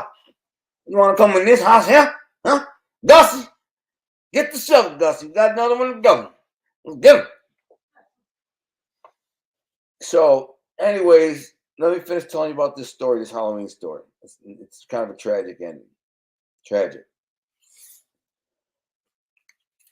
That girl who I introduced my girlfriend Donna to, she says, I'm with that guy. And she knew I knew he was the guy, the singer-songwriter dude. And here's what transpired before this was she told him, don't look at me. She had told him. Whatever you do, don't look at this freaking guy. Al. I'm sure he had a gun on him because he wasn't like he wasn't. I'm sure he wasn't going to go to some party out in the suburbs, all white guys from our neighborhood, and not carry a gun. But he's over there by the bar, and she's talking to me over here. He's all by himself, and he's watching her talk to me. And she's telling me, I told him not to look at you. So now I'm like, I look over, and he's like, looks away, but he's looking at me. Though he's still looking at me. Like he starts staring at me, like, well, what's up? What's up? I'm like, I was halfway gonna walk over there and check him, saying, "What are you looking at, bro?" But I knew he had a gun on him, so I didn't, it's whatever. And not long after this, well, as soon as I turned around, Eli was gone. By the way, he's gone. So I walked in and looked at him, and I seen him there, and walked the corner and talked to that girl Tammy for a second, and looked back. Eli was ghost. He's gone. So a fight breaks out at some point down the stairs out in front of this hall place, whatever. And I don't really care, to be honest with you, who's fighting. But then I hear Gino yell, Al. Actually, it was Gino's brother yelled Al. I heard Gino's brother yell Al. So I didn't, his brother was kind of Johnny was he was like he wasn't a tough guy. He was a kind of a dorky kid, dork, but in a cool way. I liked him. I thought he was cool. Gino loved him. He's a big, soft-spoken, nice kid, real nice kid. I hear him yelling, Al. I can't remember. He was dressed as like a priest, I think, in a white gown on, if I remember correctly. Gino probably could remember this. He's watching this. He yells, Al, Al. And I heard him yell Gino, too, I'm sure. So I go barreling through the party, crashing down. The staircase is packed with people, like jam-packed, people trying to get down because of the fight outside. And I just go barreling through everyone, right through. Look out. I go out there and I see these dudes, like 4 dudes that got my boy Terrell pinned against the wall. There's another fight over here. I don't really care because I don't know who that is. And I go over there and there's like these 4 dudes that got my boy Terrell pinned against the wall. He's got a golf club. He's like, what's up with his golf club? And backing these guys up. And they're all like, what's up? And I run over there to get in front of these dudes. I said, yo, what the frick is the problem, man? What are you doing, man? It's my boy. He's with me. And they're like, oh, what's up, Al? He's with you? I said, yeah, he came here with me, but I just brought him in with me. And what's the problem? He's like, oh, he did this and that. Man, I said, Terrell, because he said, what did you do, man? I didn't do nothing. So there was some kind of misunderstanding. I said, no, whatever. He ain't going to beat his ass, not with me here, so whatever. And the one dude, like the biggest one, says, oh, man, I'm Hammersmith's cousin. I said, oh, what? You're Hammersmith's cousin. You must probably know me then, and also know Hammersmith's my boy. And if this is my boy, then we should all be boys. No point in fighting or whatever, And they backed down. But the crazy thing was of this whole story. This is where it really gets tragic, sad, and bizarre. The girl that I told you about, Tammy, with the black dude, he would go on to murder her and her friend, but during this party, they were dressed as OJ and Nicole. That was their sick joke of a costume, dressing like OJ and Nicole. And this is only like a year after the murder, maybe 2, not that long, a year or 2 after. No, it was about the same freaking time, come to think of it. Yeah, I remember that I had a house in State Fair in Detroit when that was happening, because I remember my neighbor watched all freaking day. My neighbor bought weed from me every day. He'd call me over and I'd throw him a bag, and they'd have this freaking O.J. Simpson trial on, and we'd talk about it for a minute, whatever. Everybody in my neighborhood bought me. That was a great place to live. I had my own little house in Detroit and had big ass bashes in the backyard, huge bashes, just huge parties, cake parties. Make like $1,000. It was the easiest thing. I could do this for a living, have a party. And I did, in the summer months. Anyways, that girl, yeah, OJ and Nicole. Think about that. He dressed like OJ and Nicole. These two. Well, I know the dude, Sean Harris. He was a punk. But whatever the case is, she tried to break up with him. He got upset. Huh? No, I'm just saying. I'm not telling the story again. I'm just saying that was ultimately the ending. The OJ and the thing. Think of the irony. On Halloween, they dressed up as OJ and Nicole. I know. It's a sad time. I know. It's a downer. But I'm just saying it's a true story. Is that crazy or what? I mean, think about it. And it's a sad story, but what? Smoke a couple blunts. People are weird, man. I'm pretty hungry. My wife cooked me something really good, so I'm about to wrap it up. But I'm just saying. Oh, so check out my wife's podcast, right? My wife's podcast. You gotta watch it. Listen to this podcast. It's her voice dictating. It's a voice memo that she recorded. She recorded like a year's worth of them in the months leading up to me getting home from prison. The process of me getting out, the parole agent coming to see me, the parole hearing, on all this crazy. So it's real life, like in real time. So she recorded it after my parole hearing, which according to her was I did really bad, really bad. I mean, I thought I did okay, but the parole officer was kind of a douche. But he was trying to get in my head, and I guess he did. He called me career criminal and all kinds of crap, and I was just like, I didn't. I tried to defend myself. I was talking over him or whatever. So she afterwards left and made a voice memo like, "Oh my God, this went bad, but whatever. It's in God's hands and yada yada yada." Have a listen. It's the link is in. She's gonna post the link, so just click on it and listen. It's intense. It was like when I listened to her saying that story, I was like, "Man, you feel like I did that bad?" Because normally I'm pretty eloquent and I pretty confident and I know what to say and kind of have a good rebuttal or a good cadence to my or rhythm to my conversation or whatever. But she said, "At this day, I was a mess." Well, yeah, I was a mess. My life was at stake. My life was at. I've spent 13 years in prison, and I have a 50-year tail. So that means I could be in there for 37 more years. My life is on the line, literally, life or death. Like it's almost worse than death going back in there. You know what I'm saying? It's purgatory. So you go in there, you're terrified. You're terrified because you don't know what they're thinking. You don't know how biased they are. You don't know their political agenda. You don't know nothing. And you're just like, my life was in this mother effer's hands. And listen, I walked in there. This is how crazy it is. I'll give you a little spoiler, but listen to her show, listen to her podcast. I walked in there originally thinking I was going to see this white parole officer from, we looked him up and graduated from a Catholic college. All right, good. I'm a white Christian dude, whatever. I get there, the day I get there, and they say, "Oh, sorry, you're not seeing so-and-so. You're seeing something King." Dude, it's a real black dude with a shaved bald head, glasses, and a bow tie. Looks like, what? Dr. King, something Dr. King. A bow tie with shaved bald head, black as hell, and glasses, whatever. And just angry. And then he sat there listening to us talking on a teleprompter thing for like freaking 20 minutes. We thought he couldn't hear, but he could. Anyways, he was just a dick. The guy was a freaking dick. Oh man, no empathy for me whatsoever. Didn't think I had made it sound like I had no remorse for my past criminal behavior. Made me sound to be like as a career criminal. That I love drugs. He's like, "How long did you use drugs?" I started smoking weed. It's about 15. He's like, "Yeah." And did you seek help? When did you seek help? Like when I was like 27. One time. He's like, "So you for all those years?" I'm like, "You didn't like drugs?" I'm like, "Nah." A few times I got addicted to drugs. I hated them. I was just addicted. He didn't get it. He was just terrorizing me. So then my wife was expecting to be there more. She kind of was more of a cursory monologue or whatever, and didn't matter. I got a parole. He had to give me a parole. The reason he had to give me a parole because I was in this college program, for the VEER group, which is attached to the Department of Justice and Bill and Melinda Gates, or whatever her freaking name is.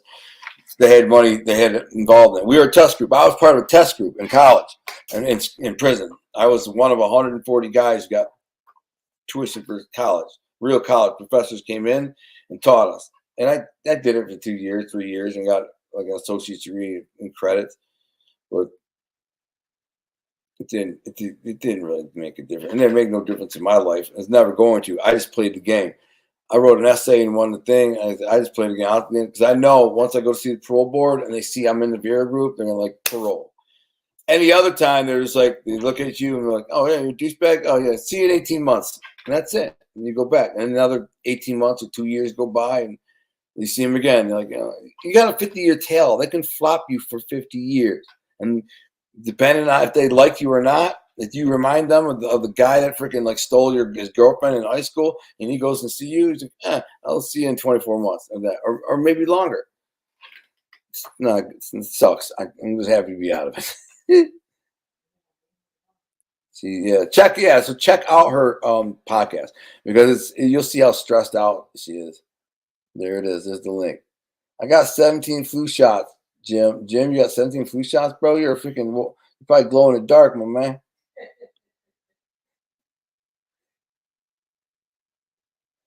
Always know who you're down with. I get the flu shot. I do, but I did in prison. Oh, I always got the flu shot. Don't judge me. I didn't have the flu much. Yeah, Alexi says, you look tired. I am tired. And you're right. I was sat out in the freezing cold for like 3 hours. It was windy. My hands are numb. Oh, man, I forgot my gloves. I don't care, man. I love it out there. I just love it out there. I don't care. It don't matter if it's cold, rainy, drizzly, even if there's no animals. But I saw animals all night. I had squirrels and turkeys and deer around me the whole time. I get in the wood. I'm not in the tree 5 minutes, and the animals start coming around. I'm in their bedroom, and they don't know I'm there. I had a black squirrel almost climb on me yesterday. That's never happened. I've had fox squirrels almost climb on me, and red squirrels, but never a black squirrel. Not sure why. But I got a black squirrel infestation. I need to start shooting some of them mofos. Once the deer season's over, I'll go up in the tree and pluck some with my bow and eat them. Yeah, I'll eat them squirrels. What you mean I eat them squirrels? Hell yeah, I'm eating squirrels. What you mean I don't eat squirrels? Of course I eat me some squirrels. I smell like Craig's dad. So why did you get all the flu shots, bro?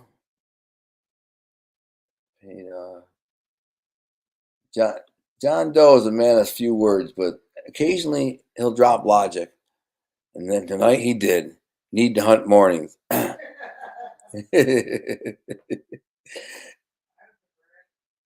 wife prefers I hunt in the morning because I go to bed at like 9 o'clock, 10 o'clock or something.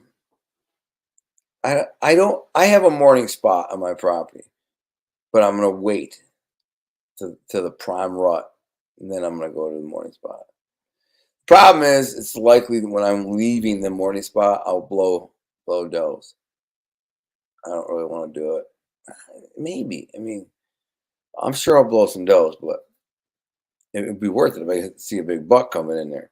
There's definitely a big buck's gonna pass by me. If he comes from behind, I'm screwed. The wind's blowing that way. But if he passes in front of me like he should, because that's the main trail, I got a ground blind. I'll be able to shoot him at 12 yards. I should. It's just so hard to get out there at night, man. You got to wait till the right moon.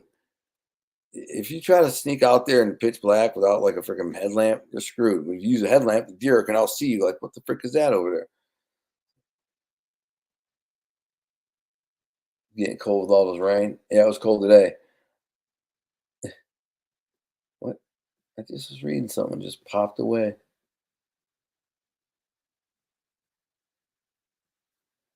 Where'd it go? I watch your video, Joe Black. What does he say? I watch your videos and you got out and Joe was hanging around. And yeah, Joe was hanging around. Awesome videos. Felt the emotion and love for real. That was cool. I think you're talking about the video of me when I first walking right out of prison. I have that video on my YouTube. Yeah, I was freaked out. I was in shock. Me and Joe. Yeah. And Billy too. Billy was videoing it. That's the same video. But I have some other videos, like when I first got out, I think too. Like the first 10 minutes of I was out, I was at Bob Evans. It took me for a steak and eggs and whatever at Bob Evans and gave me my phone and a bunch of stuff. And I was with Joe and them dudes. It was emotional, man. It was trippy, bro. 13 years in prison and now I'm free with my boys. I actually left the prison in a Hellcat. Freaking stupid ass friend, Fat George, driving like a lunatic in this Hellcat, brand new.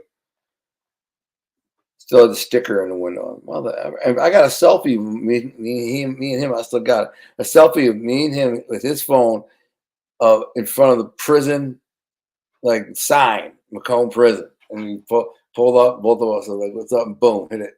Just because that's kind of classic. That was literally the moment I drove out of prison after 13 years. Hit this freaking, I should post that video. I mean, that picture. It's a good picture. Even though Fat George is a moron. Man. True Blue wants to go hunting, man. What are you waiting on, man? Yeah. And squirrel is great stuff.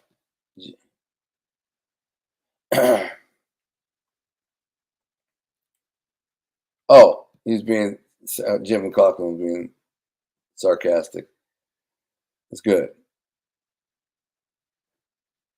Someone called the cops? Call the cops on what? Rona is overrated. I'm scouting out the gate. Absconding? What do you mean, John Doe? He said absconding out the gate. I got a lot of friends who absconded, though, who get out of prison and they abscond. Charlie, Ricky. Who else? I know. Mike. Wow, really? Charlie, Ricky, and Mike. Is it? If I like a girl who cares, you like cool it now. Ooh, what's up?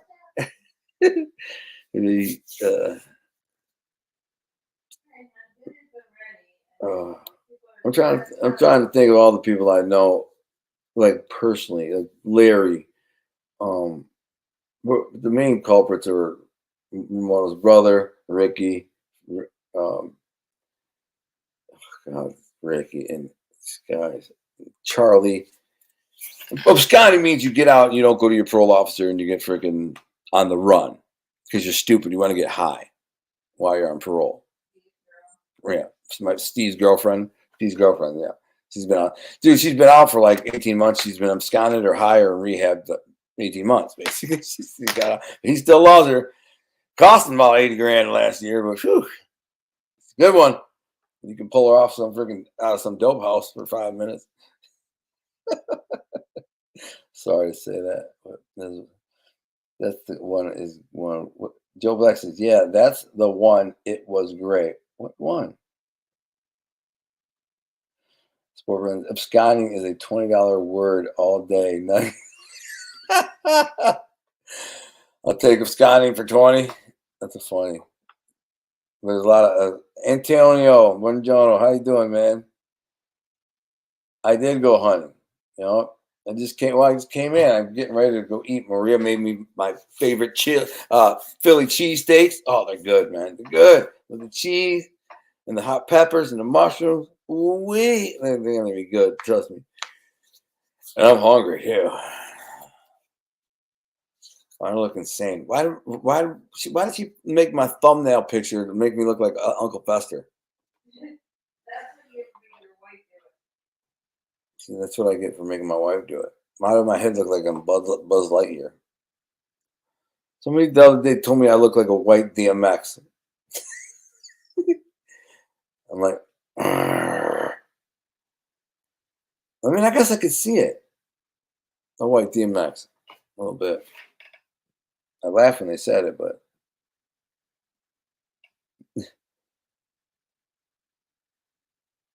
why am I crazy to squirrel? Eating squirrel, man? You think eating squirrel's crazy, man? I'll tell you what's crazy on a squirrel. Cleaning a squirrel, they're tough as a mother ever. All right, but yeah, Philly cheese is the best. I'm about to smash you guys. So anyway, everyone who tuned in, everybody who donated, super chatted, thank you. I appreciate you coming and hanging out with me. I always try to say ask me anything, but happy Halloween. And I gave you a couple Halloween stories. Hopefully you enjoyed. They're entertaining. They weren't the greatest. I ended up beating some and then 2 girls ended up getting murdered. So one ended on a down note. But on a positive note, I did have one other Halloween event.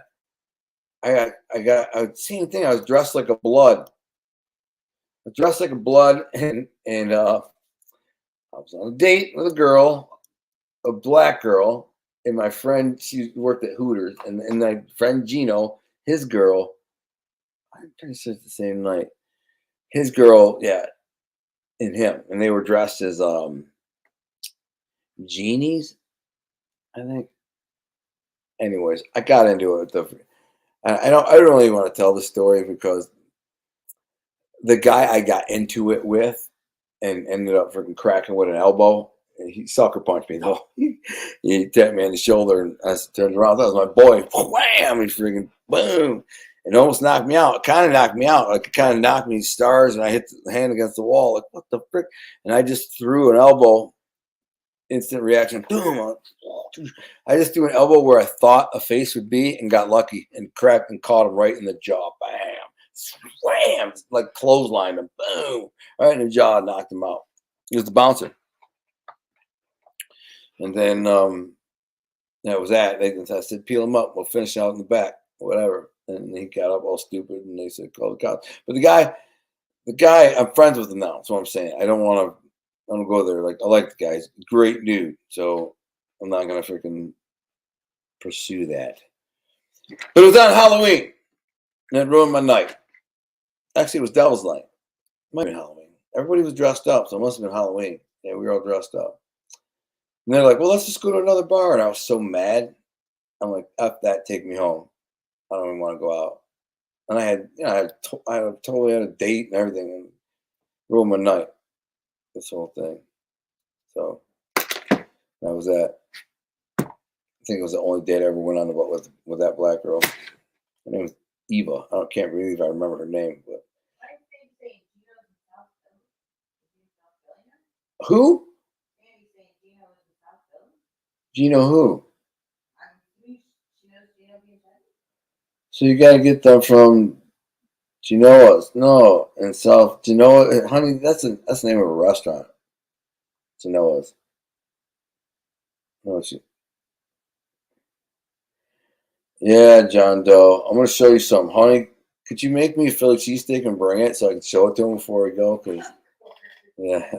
Yeah, man. Sorry, Dan Moore. You're coming over for dinner this weekend anyway, so yeah, gumbo. We're having gumbo with Dan Moore over with gumbo this weekend.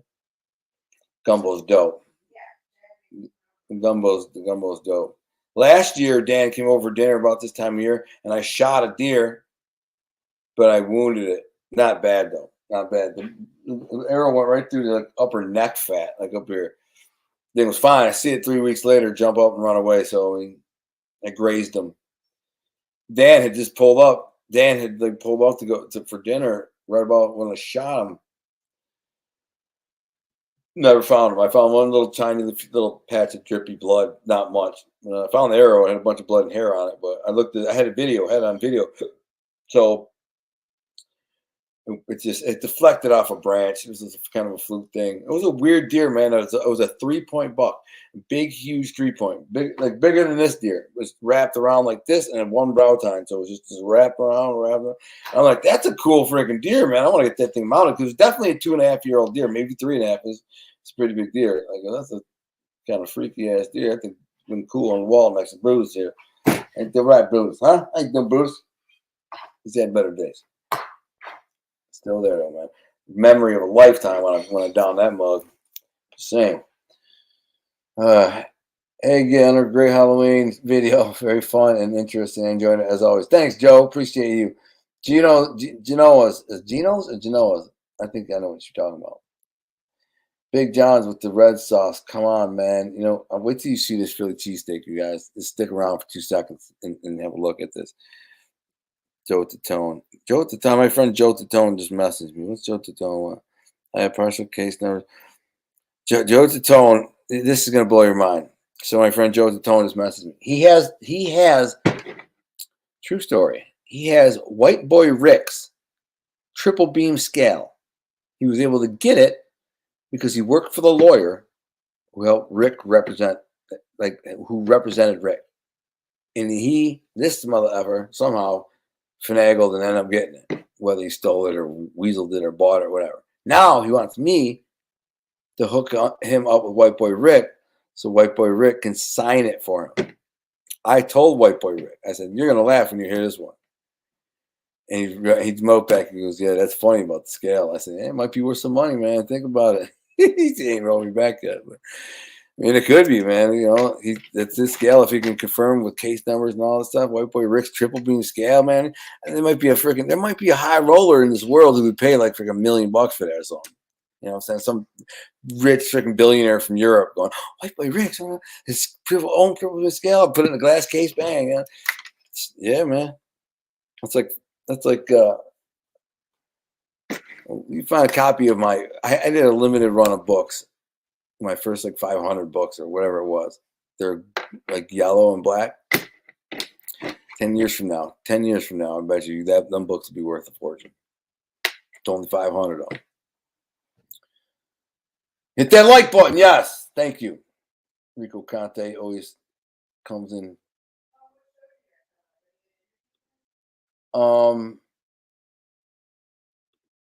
I do have, so I got some cool shows up. I got another show with the Michael Canal. I got like 2 or 3 more Romaldi videos, you guys. 2 or 3 more Anthony Romaldi's videos. And then I got a couple like funny videos of my own. And so, man, look, let's see what we got. I got to do some editing too.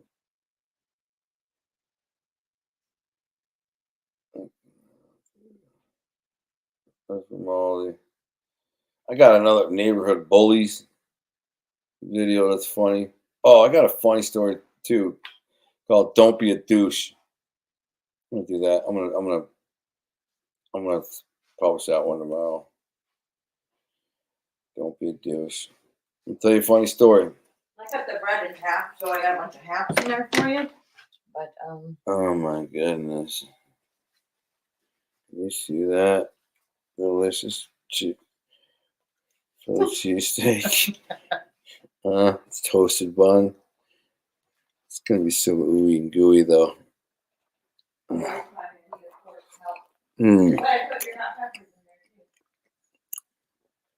All that cheese. No, I think I'll end it on that. I just said, look at me, I'm a freaking mess, man. Cheese all over my face. I'm working on it. Oh, my cat's in heat, by the way. Did you hear that? She was in heat bad. But this is like the 5th day, so. Well, she got in heat because she got out and she ran. We got a wood pile back there with a bunch of barn wood that we're giving or selling away. Whatever. It's good stuff, though. We need to finish my woodshed. Cats get in there. Little cat, this little tiny, silly ass little miniature cat. She gets out, dips out of there, hides in there. Now, there's no choice at this point. You have no choice but to sit there and wait.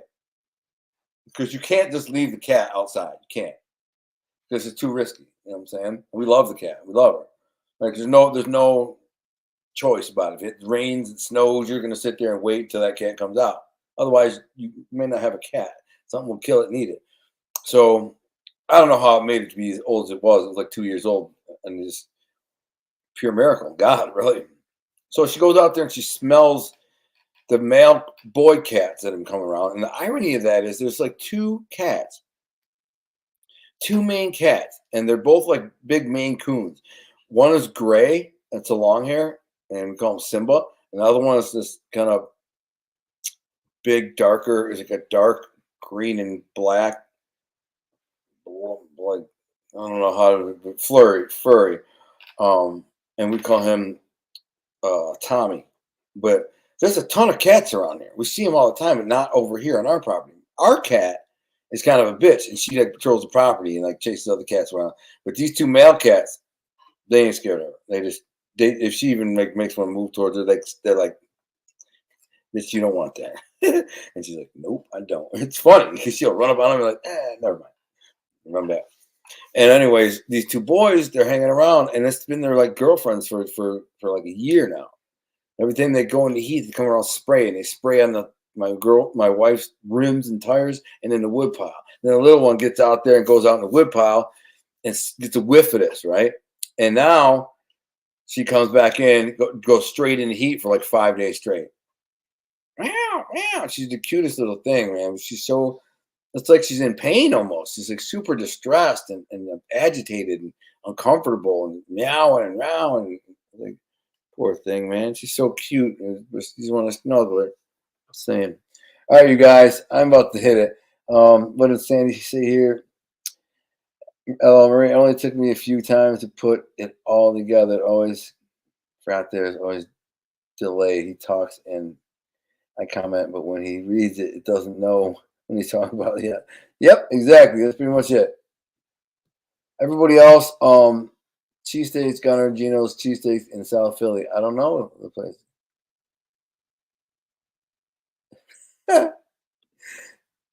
Gianto says Gunner was only using handheld scales. I know what they mean. I think the funny thing is most people probably don't even know what the frick that means, but I do. I had plenty of triple beans, bro. Plenty of triple beans. Digital scales, all that. Yep, Steve Fishman. That's right, Sport Brand. Bruce looks kind of stiff. All right, you guys, I'm out. I'm going to eat this chili steak, and God bless you. I love you guys. Appreciate you tuning in. Thanks for anyone who donated. And then check out this week's shows. Comment, share, like, do all that stuff for me. If you haven't liked this video already, spend 2 seconds. 1, 2, 3. Like it. There you go. Come on. And then pop in tomorrow on my video that I just downloaded from the app while we were talking. I should have. Well, save it. Anyway, let's make sure we didn't say that twice. Last thing I need is a big giant video. No, I'm going to say that. So, I will see you next time. Sunday Night Live, where we just roll with it. Anything goes. There's my cat right there. That's the one that was in the heat. For now, God bless. We'll see you then. And also, tune in Wednesday for Wise Guys Wednesday. Thinking about going towards religion, but I might open up that can of worms. And Thursday with Larry, picks of the week. We'll see how last week's picks did. And then we'll move on. There we go. All right, we out. Boom.